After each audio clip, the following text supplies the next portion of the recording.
Homélie du Père Gilbert Adam sur l'Évangile selon saint Luc, chapitre 10, versets 1 à 12. Après cela, parmi les disciples, le Seigneur en désigna encore 72, et il les envoya deux par deux, en avant de lui, en toute ville et localité où lui-même allait se rendre. Il leur dit, la moisson est abondante, mais les ouvriers sont peu nombreux. Priez donc le maître de la moisson d'envoyer des ouvriers pour sa moisson. Priez pour que le don précieux de la parole transforme et libère de tout ce qui nous enferme. Qu'elle nous donne les capacités à nous recevoir les uns des autres, à entrer en communion avec les autres. Cette parole est au-delà de tout.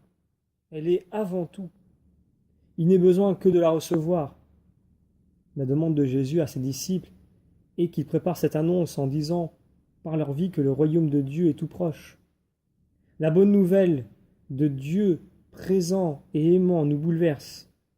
Du plus profond de nous-mêmes, le cri qui habite chacun de nous en vue de retrouver Dieu réémerge et provoque une grande émotion. Le travail de la parole de Dieu, de Jésus, le Verbe de Dieu qui est venu accomplir l'œuvre de Dieu au milieu de nous, est merveilleux. Les pauvres rencontrés par Jésus ont été remis à eux-mêmes et à Dieu. C'est le passage de Dieu dans notre vie que Jésus est venu accomplir. Nous continuons la lecture de l'Évangile. Allez, voici que je vous envoie comme des agneaux au milieu des loups. Ne portez ni bourse, ni sac, ni sandales, et ne saluez personne en chemin. Mais dans toute maison où vous entrerez, dites d'abord « Paix à cette maison ». S'il y a là un ami de la paix, votre paix ira reposer sur lui, sinon elle reviendra sur vous.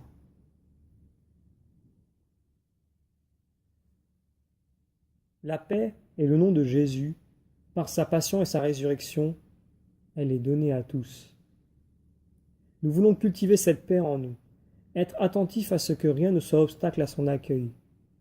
Il nous faut vivre pleinement le moment présent pour être toujours renouvelés dans l'Esprit Saint, ouverts à tout ce qui est donné au quotidien. C'est dans la pauvreté d'une vie reçue, n'emportant rien pour n'être que béatitude, que Jésus nous envoie. Il envoie les 12 et les 72 pour préparer sa venue. Il s'agit de nous, et nous sommes envoyés par Jésus pour nous mettre en marche. Il s'agit de réaliser l'œuvre de Dieu, de revêtir les sentiments du cœur de Jésus. Dites simplement « paix à cette maison ». Le passage de Dieu est toujours un moment de paix. C'est l'harmonie de notre être avec les aspirations d'amour que Dieu y a mises. Nous terminons la lecture de l'Évangile. Restez dans cette maison, mangeant et buvant ce que l'on vous sert, car l'ouvrier mérite son salaire. Ne passez pas de maison en maison. Dans toute ville où vous entrerez et où vous serez accueillis, mangez ce qui vous est présenté. Guérissez les malades qui s'y trouvent et dites-leur, le règne de Dieu s'est approché de vous. Mais dans toute ville où vous entrerez et où vous ne serez pas accueillis, allez sur les places et dites, même la poussière de votre ville colle à nos pieds, nous l'enlevons pour vous la laisser. Toutefois, sachez-le, le règne de Dieu s'est approché. Jésus nous a libérés de la mort, de la plus grande peur qui tenaille chacun de nous. Il est ressuscité.